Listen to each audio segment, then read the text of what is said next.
بسم الله الرحمن الرحيم، والصلاة والسلام على سيدنا محمد عليه الصلاة والسلام. أهلا بكم حبايبي. النهاردة فيديو إن شاء الله بإذن الله يعجبكم. كل سنة وانتم طيبين. العيد الأضحى داخل علينا، فقلنا بقى إيه نخف شوية من اللحمة والفراخ ونخلينا في الأسماك. طبعا زي ما انتم شايفين أنا جبت سمك مكاريل. طبعا نضفته بقى كده وفتحته وخليته زي الفل زي ما انتم شايفين اهو. بصوا ما شاء الله، يعني السمك زي الفل.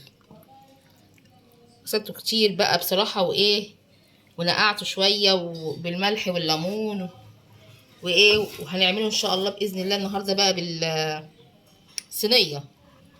الدنيا حر، ولا بص بصراحة مش جايبة معانا بقى لا شوي ولا قلي ولا اي حاجة. جايبة معانا ان احنا ايه ناكل سمك كده صينية كده ايه يكون خفيف.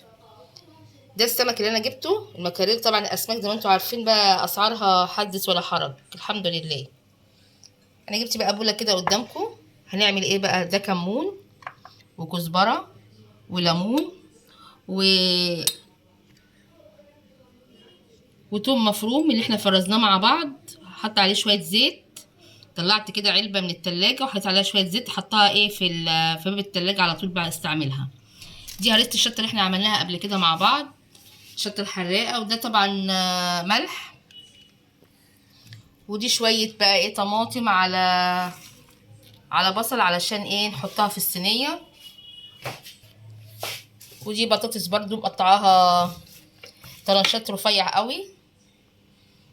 دي كلها هتبقى صينيه السمك ان شاء الله باذن الله. زي ما انتم شايفين ايه، صينيه هتبقى كلها ايه غذا ان شاء الله باذن الله وحاجات جميله.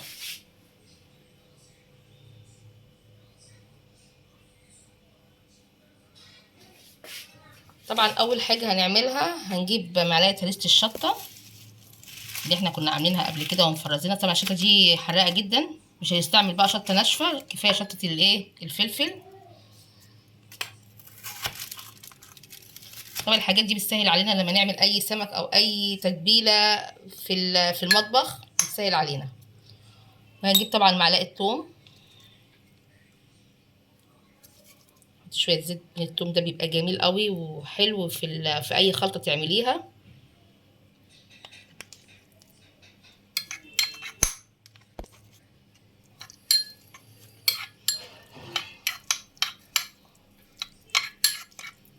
شويه هريسه برضو تاني كده. احنا بقى ايه معانا العلبه وبراحتنا نحط بقى المقدار اللي احنا عاوزينه. نحط شويه كمون. طبعا الكمون في السمك لازم. نحط شويه كزبره خضراء ناشفه. ونحط شويه ملح. هنقلب ده كله بقى كده مع بعضينا.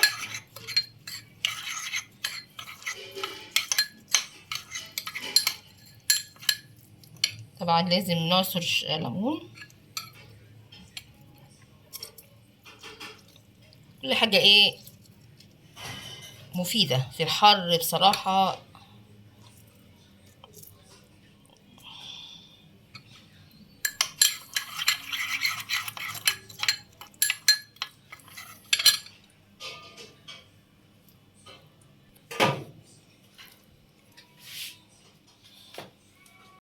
هنجيب برضو ايه فص ليمونه كده من جوه السمكه كده ايه، نعصر الليمون عشان لما يبقى في الفرن كده ايه يبقى الريحه بتاعت السمك ريحه ليمون كده، ما تعملش اي ريحه زفاره عندنا في البيت.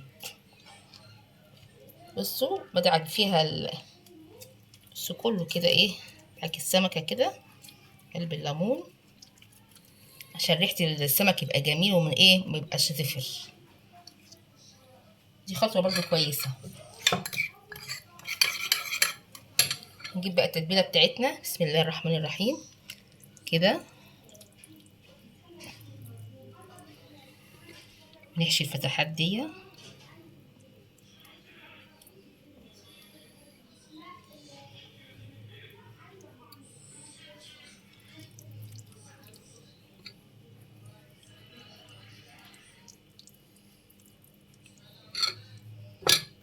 الفتحات اللي بره دي برضو ايه عشان ايه السمك يبقى كله يتحيق.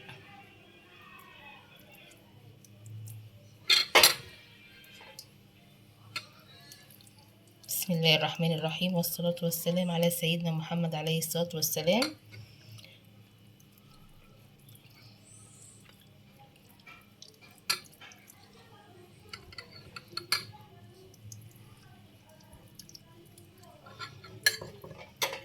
التتبيلة بتاعتنا اللي هتفيض منها برضو ايه، مش هنشيلها لحاجة تاني، اسماك، مخللات. بصوا السمك ايه متحيق من كل حاجة زي ما انتوا شايفين كده. بقى ايه هنعمل ايه؟ هنجيب بقى صينية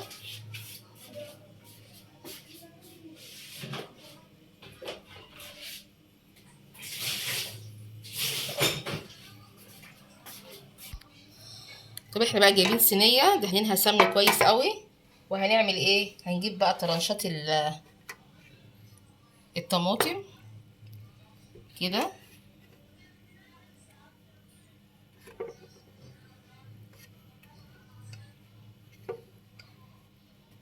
طبعا صينية السمك دي كلها بقى ايه مفيدة في كل حاجة.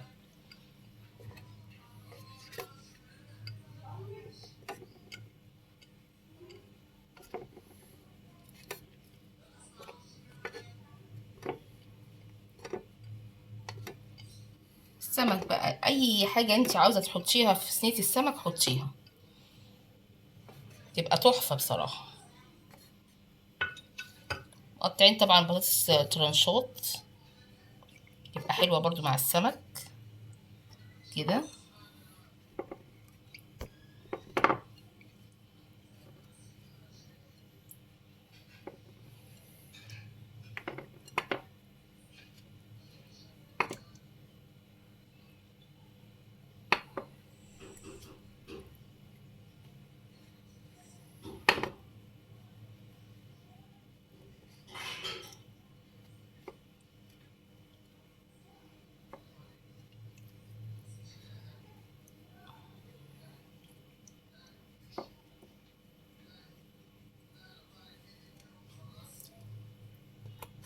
طبعا ايه هنحط ده كله في ايه،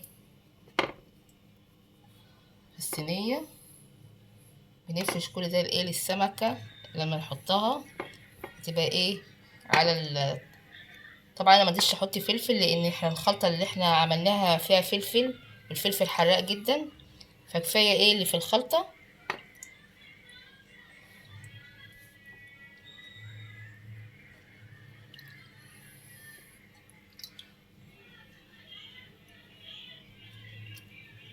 انتوا شايفين كده ايه، فرشنا كل الصينية الطماطم والبطاطس. هنجيب بقى السمكة، بسم الله الرحمن الرحيم كده. بسم الله الرحمن الرحيم، والصلاة والسلام على سيدنا محمد عليه الصلاة والسلام. اللي انتوا شايفين ايه،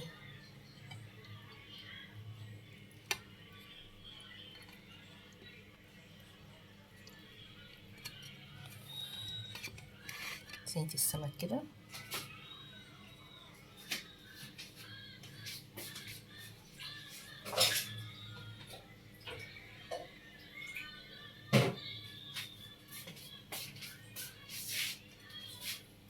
طبعا الصينية دي يعني خطيرة خطيرة، الخلطة بتاعتها جميلة وكل حاجة. بصوا بقى هنعمل ايه، احنا جايبين بقى بصوا عصير ليمونة، شوية خلطة من اللي احنا كانت معانا، وهنحط شوية زيت، وهنبتدي بقى ان احنا ايه نسقي بيها الايه كل الحاجات اللي هي اللي في الصينية. هنحيق بقى كل حاجة كده زي ما انتوا شايفين.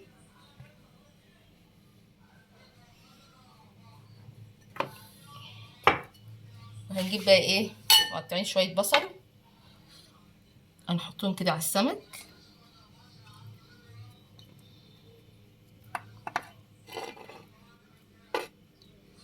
كده. بصل برضو ليه نكهة جميلة قوي في السمك، ريحة وطعم كويس جدا.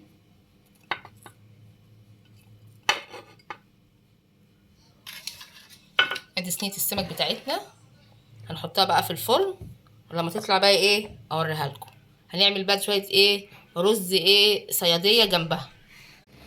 طلعنا صينيه السمك من الفرن، وزي ما انتم شايفين اهي صينيه السمك بالبطاطس والطماطم والبصل ورز الصياديه.